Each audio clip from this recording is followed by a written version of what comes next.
kapuso, naghahanap ka ba ng karamay? Naguguluhan ka ba sa buhay? Hindi ka nag-iisa, kaibigan. Makikinig kami dito sa Dear Bubay and Tekla. Ang ating unang letter sender ay mula naman kay V of Davao Oriental. Davao Oriental. Dear Bubay and Tekla, gusto ko rin pong maging host sa TV. Pero hindi ako pangit tulad niyong dalawa. Teka. Paano ako magiging host? Ganito, V, ng Davao Oriental, pumunta ka dito sa studio next week. Live na live ka naming tatampalin. Hindi lang tatampalin, lulumpuhin. Tama. Kasi Pangit pala. pasmado yung bibig mo. Ipa-check up mo yan, girl. Nasaktan ka ba? Aray. Ito naman from Martin of Bukidnon. Dear Bubay and Tekla. Ako po ay 25 years old.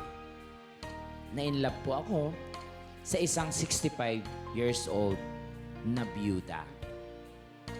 Tatagal kaya ang aming relasyon? Well, Well, Martin, mukhang ano eh. Eh, Mukhang hindi tatagal ang iyong relasyon. Pero sure kami sa'yo. Congratulations dahil sa'yo mapupunta ang mana agad-agad. alam mo, Martin, it's nothing against with kung ano man yung... It doesn't... It's the matter. Ika nga nila. It's the matter. Ito tanda mo, Martin, ang pag-ibig ay walang pinipiling edad yan. Ako, mas gugustuhin ko yung may edad na. Kasi pag bata, lulukuhin ka lang. Tama. Pipirahan ka lang. Mm-mm. Gagamitin ka lang. Tama. Pero, pag ang iyong pinili ay may edad, aalagaan ka niyan, mabait sa'yo yan, sweet na sweet sa'yo yan, dahil diabetic na yan. Tama ka dyan. Ang tamis niyan. Amis. Ito naman ang sulat mula kay Christy ng Lanao del Norte. Aha.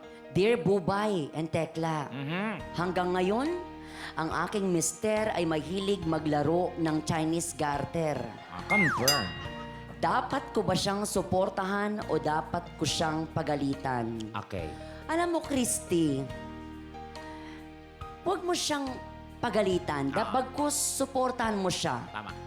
Dahil mamaya yayain mo naman siya ng ibang laro. Siguro yayain mo siya ng luksong baka. At gawin mo agad-agad, ipagawa mo sa kanya yung pang third level. Yung nakatuwad siya, tapos may kamay sa likod. Tapos isabit mo yung... Isabit mo yung shorts mo. Ayan. Para makita mo ang lola mong nahimlay. Anong problema niya, Bubay? Problema niya yung Chinese garter. Ano pangalan niya? Si Mami Christy. Mami Christy. Ng Tomas Morato. Oo. Mami Christy.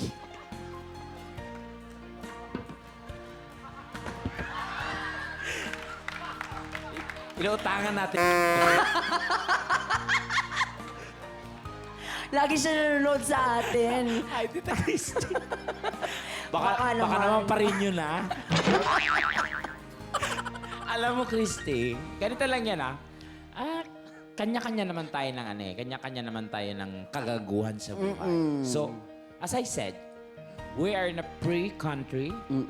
We can do, we can say whatever we want. Asawa Okay? niya, oh. Oo. Kung mag-Chinese garter man siya, supportaran mo. At sabihin mo, go girl, have a Tama. happy period. Ganon. Correct. Diba? Sino naglalaro dito ng Chinese garter? Oh, mamili ka, Christy. Chinese garter o habulang saksa? Oo. Basta, Christy, meron kaming dalawang words para sa'yo. Baka naman. Oo. Baka naman. Ilang hulog na lang ba?